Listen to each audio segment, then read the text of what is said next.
आज इस वीडियो में बात करेंगे हम बैंक की insurance policies versus personal retail policy.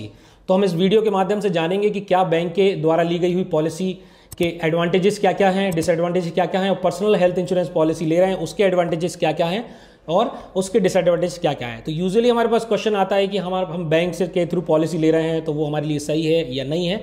तो इस वीडियो में हमारे साथ अंत तक जुड़े रहिए, आपके सारे डाउट इस क्वेश्चन से रिलेटेड क्लियर हो जाएंगे अंत में इस वीडियो के। तो यूजुअली लोग हमसे क्वेश्चन पूछते हैं कि हम बैंक के थ्रू पॉलिसी ले रहे हैं, ये सही है कि नहीं है, इसमें क्या दिक्कत है, ये हम ले सकते हैं कि नहीं, तो अगर लेते हैं तो हमें क्या प्रॉब्लम आ सकती है और क्यों हम इसको ना लें, और लें तो क्यों लें। तो ये सारे क्वेश्चंस हम इस वीडियो के माध्यम से आपको एड्रेस करेंगे। तो सबसे पहले मैं बताऊंगा कि बैंक इंश्योरेंस पॉलिसी जो रहती है उनके एडवांटेज और डिसएडवांटेज, और second part of the video में बताऊंगा कि जो रिटेल पॉलिसी ले रहे हैं आप उसके एडवांटेज और डिसएडवांटेज। तो सबसे पहले हम वीडियो के माध्यम से समझते हैं कि बैंक इंश्योरेंस पॉलिसी होती क्या है। तो बैंक इंश्योरेंस पॉलिसी एक ग्रुप पॉलिसी होती है जो बैंक ने इंश्योरेंस कंपनी से टाई अप करके रखा है, या उनका एक एग्रीमेंट साइन हुआ है कि भाई आप हमारे जो भी कस्टमर है जिनका हमारे इधर अकाउंट है उनको एक पॉलिसी कस्टमाइज करिए ताकि हम उनको एक्स्ट्रा बेनिफिट दे पाएं या हमारे बिजनेस को एनहेंस कर पाएं। तो ये एक प्रकार से ग्रुप पॉलिसी होती है, इसको कॉर्पोरेट पॉलिसी भी बोलते हैं। और इसमें क्या है कि एक सिमिलर टाइप ऑफ ग्रुप जैसे एम्प्लॉयर एम्प्लॉयज़ वगैरह रहते हैं उस टाइप का ग्रुप एक फॉर्म होता है, तो जिसके लिए इसको ग्रुप पॉलिसी नाम दिया गया है। तो ये नॉर्मली कस्टमाइज पॉलिसी रहती है, टेलर मेड पॉलिसी रहती है, और बैंक अपने इंश्योरेंस कंपनीज के साथ टाई अप करके ये पॉलिसीज अपने जो भी कस्टमर्स हैं उनके लिए प्रोवाइड करता है। तो अब हम पहले बात कर लेते हैं इसके एडवांटेजेस क्या है, क्या क्या होते हैं। अब एडवांटेज में सबसे पहली चीज़ है कि ये बहुत ही चीपेस्ट पॉलिसी रहती है, बहुत ही कम दामों में मिल जाती है। आपको इस चीज़ में डाउट करने की कोई आवश्यकता नहीं है कि भाई ये सस्ती मिल रही तो क्यों मिल रही, बाकी चीज़ें महंगी मिल रही तो क्यों मिल रही। वो इनका अपना एग्रीमेंट रहता है। बैंक जितने अमाउंट ऑफ उस बैंक में कस्टमर्स हैं, जो भी अकाउंट होल्डर्स हैं, अगर उनका वॉल्यूम ज़्यादा है और ज़्यादा लोगों को वो इसमें इम्प्लांट कर पाते हैं, इम्पैनल कर पाते हैं, तो ऑफकोर्स वो एक सस्ते रेट में नेगोशिएट कर लेते हैं इंश्योरेंस से कि आप हमें अच्छे रेट दे दीजिए तो हम आपको इतना कस्टमर कर देंगे। तो एक लार्ज वॉल्यूम में बिजनेस नेगोशिएट होता है बैंक और इंश्योरेंस कंपनीज के बीच में। इसलिए insurance company depending upon the volume of the customer bank के उनको एक अच्छा प्राइस फ्रेम देती है। लेकिन एक बात ध्यान रखिए कि सस्ती चीज़ हमेशा अच्छी नहीं हो सकती, और ऐसा जरूरी भी नहीं है इसका विपरीत।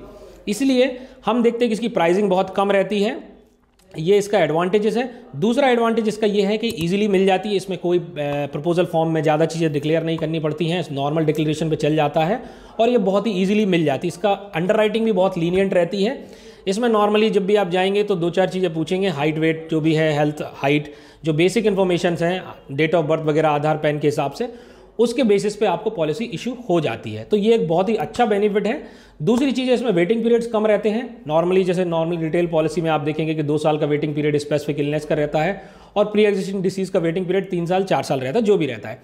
तो इसमें आपको एक फैसिलिटी मिल सकती है, वो डिपेंड करता है कि कैसी टेलर मेड पॉलिसी आप लेने जा रहे हैं। तो उसको टर्म्स एंड कंडीशन पढ़िए, तो इसमें हो सकता है कि आपको बेनिफिट ये मिल जाए कि इसमें जो वेटिंग पीरियड रहता है उसका स्पेसिफिक डिसीज का वेटिंग पीरियड 1 साल या 0 भी मिल सकता है, या 30 डेज के बाद मिल सकता है, या फिर आपको थोड़ा सा और ज़्यादा मिल सकता है, और प्री एग्जिस्टिंग डिसीज है उनका हो जाता है। तो इसमें ये बेनिफिट भी है कि जो वेटिंग पीरियड है बहुत कम रहता है। आपको अगर कोई एग्जिस्टिंग डिसीज़ है उनकी भी अंडरराइटिंग ईजिली इसमें हो जाती है और आप इस प्लान में कवर हो सकते हैं। और नेक्स्ट इसका एडवांटेज ये है कि अगर मेडिकल कंडीशंस अगर किसी आदमी को है, या कोई भी सीरियस मेडिकल कंडीशंस है, तो उस टाइम में भी मोस्ट ऑफ द केसेस में ये प्लान आप लोग ले सकते हैं। इसमें भी मेडिकल अंडरराइटिंग ईजिली हो जाती है और प्लान इशू हो जाते हैं, आप लोग कवर्ड हो जाते हैं। तो ये अच्छी बात है। नेक्स्ट अच्छी बात इसकी ये है कि इसमें ATD का बेनिफिट भी मिलता है, जैसे रिटेल हेल्थ पॉलिसीज में मिलता है। ATD का बेनिफिट भी आप ले सकते हैं, इसकी जो प्रीमियम दे रहे हैं उसमें इनकम टैक्स रिबेट मिल सकता है। और नेक्स्ट और सबसे लास्ट बेनिफिट ये है इसका कि इसमें आप मल्टीपल नंबर ऑफ डिपेंडेंट्स को भी कवर कर सकते हैं। इसमें मतलब समटाइम्स क्या रहता है, लिमिटेशंस भी नहीं रहती, आप 5, 6, 7, 8, 9 मेंबर्स डिपेंडेंट होने चाहिए, किसी को भी नहीं करना है, डिपेंडेंट्स को भी आप कवर कर सकते हैं। जैसे आप अपने मदर फादर को भी कर सकते हैं, in addition to the in laws को भी कर सकते हैं, आप पेरेंट इन लॉज को भी कर सकते हैं। तो 2 टाइप के पेरेंट्स हो गए हैं, और हस्बैंड वाइफ और उनके बच्चे हो गए। तो ये काफ़ी एक कंप्रहेंसिव टाइप का कवर भी मिल जाता है, और इसकी प्रीमियम कॉस्टिंग भी बहुत कम रहती है। तो ये आपको मैं बता दिया, पहला पार्ट हो गया advantages of bank insurance policies.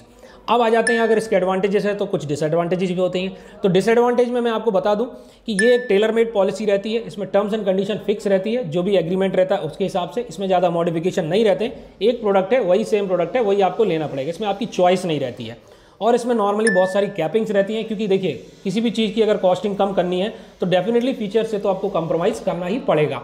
तो वही फीचर्स को कंप्रोमाइज़ करके वो आपको दिखते नहीं हैं, लेकिन एक्चुअली में होते हैं। उतने फीचर्स आपको नहीं मिल पाते इस पॉलिसी में जो नॉर्मली रिटेल पॉलिसी में मिलते हैं आपको। इन फीचर्स में से जैसे मैं बता दूं कि इनमें रूम रेंट में कैपिंग हो सकती है। 3 लाख 5 लाख का कवर है तो 3 लाख 3,000 और 5,000 1%, 1.5% या 2%, जो भी रूम रेंट की कैपिंग है, आईसीयू की कैपिंग है, वो नॉर्मली इनमें देखने को मिलती है।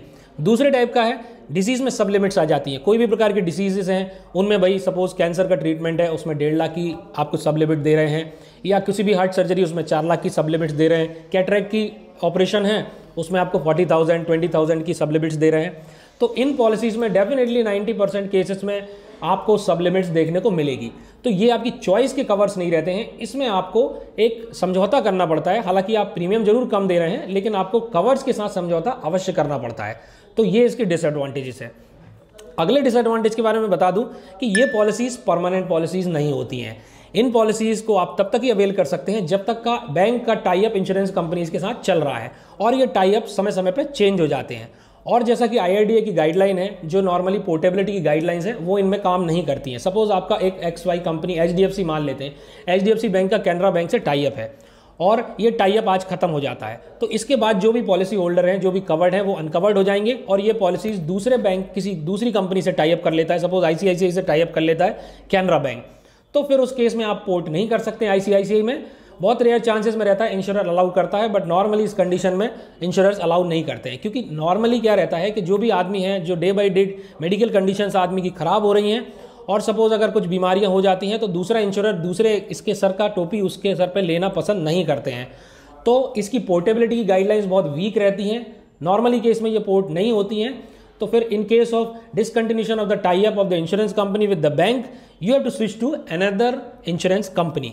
तो फिर आपको एक नए सिरे से कवर स्टार्ट करना पड़ता है, फिर से प्रपोजल फॉर्म, नए सिरे से अंडरराइटिंग होती है। तो इसमें आप बीच समय में अनकवर्ड हो जाते हैं और उस पॉलिसी में जो आप ले रहे हैं उसमें क्या कवर है उसके हिसाब से आपको चलना पड़ता है। तो अगला हम डिसएडवांटेज की बात कर लें तो वो है ये रिन्यूअल पे आता है। नॉर्मली क्या रहता है कि आप इनिशियली जब कंपनी टाई अप करती बहुत कम प्रीमियम में आपको ये कवर मिल तो जाता है, लेकिन जब रिन्यूअल आता है तो वो इंश्योरेंस कंपनीज उसका प्रीमियम काफ़ी राइज कर देती हैं। वो इस चीज़ पर डिपेंड करता है कि वो जो ग्रुप कवर कर रही है इंश्योरेंस कंपनीज, उनके ग्रुप में अगर ज़्यादा क्लेम आ जाते हैं तो वो प्रीमियम हाइपोथेटिकली राइज कर देते हैं। काफ़ी एग्जाम्पल आप देख सकते हैं कहीं भी दूसरे कई बैंकों में जो टाई अप है उनके चल रहे हैं, अगर उन group of set of people में अगर क्लेम्स ज़्यादा आ गए तो उनकी प्रीमियम बहुत ज़्यादा राइज हो जाती है। तो प्रीमियम राइज अगर हो जाती है तो कस्टमर ऑफ कोर्स डिसकंटिन्यू कर देता है, और डिसकंटिन्यू अगर कर दोगे तो आपका कवर लैप्स हो जाएगा, फिर आपको नए सिरे से चालू करना पड़ेगा। तो आप यही करते रहोगे क्या ज़िंदगी भर, या कोई परमानेंट कवर भी लेंगे? तो ये एक बहुत बड़ा डिसएडवांटेज है। तो इस केस में क्या रहता है, जब डिसकंटिन्यू वो करते हैं तो आप इसीलिए इसी चीज़ का एडवांटेज लेती हैं बैंक्स। तो बैंक्स क्या करती है, उनको प्रोडक्ट बेचना है भाई, कैसे भी कैसे बेचना है। आप रिन्यूअल कराओ, उनको उससे मतलब नहीं, उनको फ्रेश बिजनेस से मतलब रहता है। तो उनको लगता है कि भाई प्रीमियम बढ़ा दी तो वो उठा के बंद कर देते टाई अप उस इंश्योरेंस कंपनी से, उठा के नई इंश्योरेंस कंपनी से टाई अप कर लिया, ताकि वो नया इंश्योरेंस कंपनी फिर उनको कम प्रीमियम दे दे और आप फिर आपको नया फ्रेश एक्वायर करें। तो इनका क्या रहता है, लॉन्ग टर्म सस्टेनेबिलिटी नहीं रहती इन बैंक की पॉलिसीज़ में। इन लोग का भी लॉन्ग टर्म विजन नहीं रहता, इनका रहता है बस क्यों एनी हाउ कवर कर दें और फिर आपको दिक्कत झेलनी पड़ती है। इसका अगला सबसे बड़ा डिसएडवांटेज है customer support. Bank will not be your customer support. आपको जो बंदा बेच रहा है, आप जो भी बैंक रिप्रेजेंटेटिव है, उसका प्राइमरी काम है बैंकिंग का। वो बैंकिंग का काम छोड़ के इंश्योरेंस कंपनीज उसको ट्रिप पे भिजाती है, ये देती है, इंसेंटिव देती है, भाई तू हमारी 100 पॉलिसी बेच, 50 पॉलिसी बेच, 5000 पॉलिसी बेच, हम तुझे फॉरेन ट्रिप देंगे। और ये ट्रिप दे दे के वो पॉलिसी बेचता है।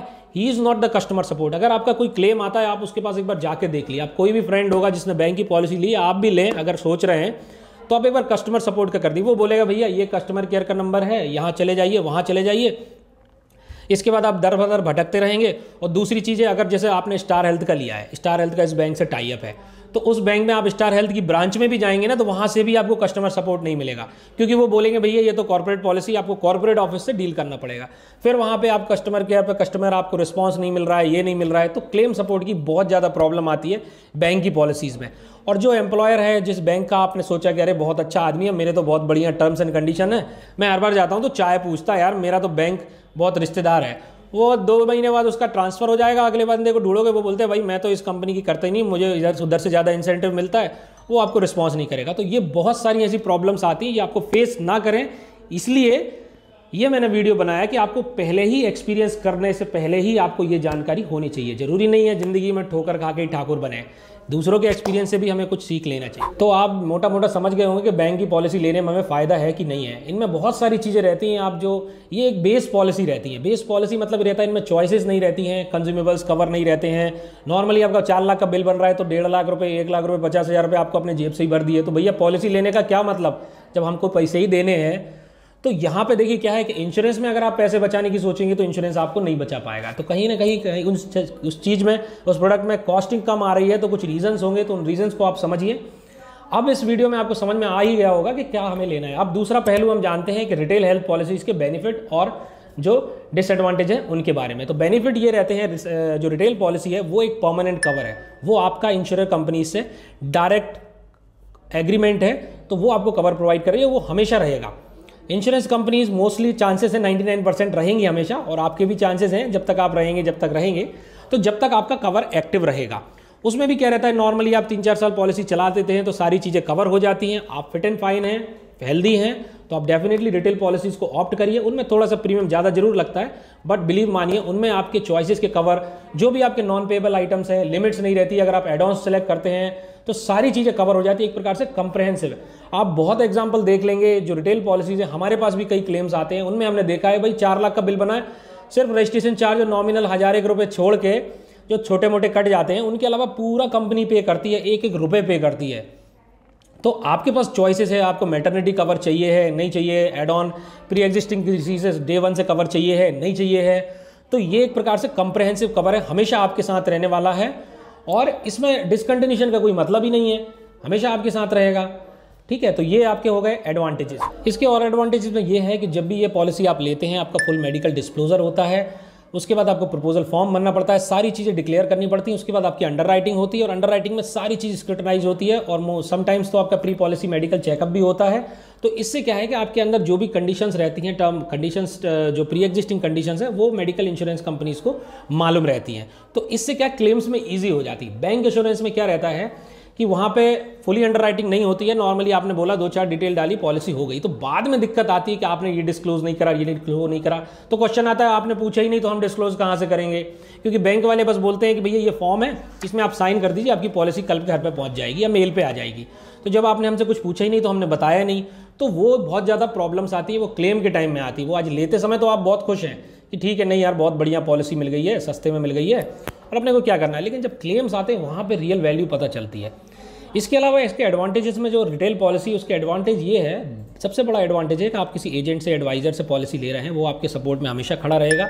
वो एक परमानेंट आदमी है, वो काम कर रहा है कंपनी का, तो लॉन्ग टर्म में करते ही हैं नॉर्मली, अनटिल अनलेस उन्हें छोड़ा हो, और छोड़ भी दिया हो तो अगर आपका रिन्यूअल उनके पास जा रहा है तो उनका ये नैतिक दायित्व तो बन जाता है कि वो आपको सर्विस दे। इन एडिशन टू दैट आपके पास लोकली ब्रांच है, आप वहाँ पे जाएंगे, जब उनको पता रहेगा कि भाई ये लोकली खरीदी पर पॉलिसी है या फिर एजेंट के थ्रू है, तो उसमें ज़्यादा इफेक्ट पड़ता है, वो आपका ईजिली आपको गाइड करेंगे और जो भी क्लेम की प्रोसेस में काफ़ी हेल्प करेंगे। अदरवाइज उन कंडीशंस में वो आपको बर्ताव आपको बदला हुआ नजर आएगा और आपको कोई सपोर्ट भी नहीं मिलेगा। यहाँ पे आपको फुल सपोर्ट मिलता है। अब आप बात कर लेता हूँ मैं डिसएडवांटेज की, तो भाई किसी चीज़ का एडवांटेज है तो डिसएडवांटेज होना तो लाजमी है। तो डिसएडवांटेज इसका रहता है कि इसकी थोड़ी सी प्राइसिंग ज़्यादा रहती है, तो जो आपको पॉकेट पे आपके थोड़ा सा लोड ज़्यादा कर सकती है। अदर डिसएडवांटेज इसका ये है कि इसमें क्या है कि मेडिकल अंडरराइटिंग थॉरो होती है। तो कभी कभार क्या रहता है कि आपको कोई प्री एग्जिस्टिंग कंडीशन है, बीपी, अस्थमा, कोलेस्ट्रॉल, डायबिटीज़, या कि आजकल नॉर्मल लाइफस्टाइल डिसीज़ हो गई हैं कुछ, तो उन केसेस में आपको थोड़ा सा एक्स्ट्रा प्रीमियम देना पड़ता है, जिसको लोडिंग भी बोलते हैं। और अगर ये कंडीशंस है तो आपके ऊपर कुछ एक्स्ट्रा कंडीशन भी लगाई जा सकती है कि भैया ये कवर हम ये नहीं करेंगे, वो नहीं करेंगे, या कुछ परमानेंट एक्सक्लूजन्स भी लगाती है। डिपेंड करता है अंडर राइटिंग टीम कैसे आपके केस को अंडर राइट करती है। और इसका एक मेजर डिसएडवांटेज ये है कि अगर आपको कुछ बड़ी बीमारी हो जाती है, जो कि एक अच्छी खासी बीमारी है, और उनको कंपनी को लगता है कि आपके क्लेम्स आने के चांसेस बहुत ज़्यादा हैं, तो उस केसेस में ये पॉलिसी आपको कंपनी नहीं देगी। तो ये एक इसका थोड़ा सा डिसएडवांटेज है। तो इस वीडियो के माध्यम से मैंने दोनों पॉलिसीज़ के एडवांटेज डिसएडवांटेज रखे हैं, जो आशा करता हूं कि इन एडवांटेज और इन डिसएडवांटेज के कंपैरिजन से आपको अपना चुनाव करने में काफ़ी मदद मिलेगी, और आप जो भी लेंगे अपने विवेक के अनुसार वाइज डिसीजन लेंगे। और इसके अलावा भी अगर आपको कोई डाउट है, आप मुझसे या मेरी टीम से, मेंबर से, किसी भी नीचे दिए गए नंबर पर संपर्क कर सकते हैं।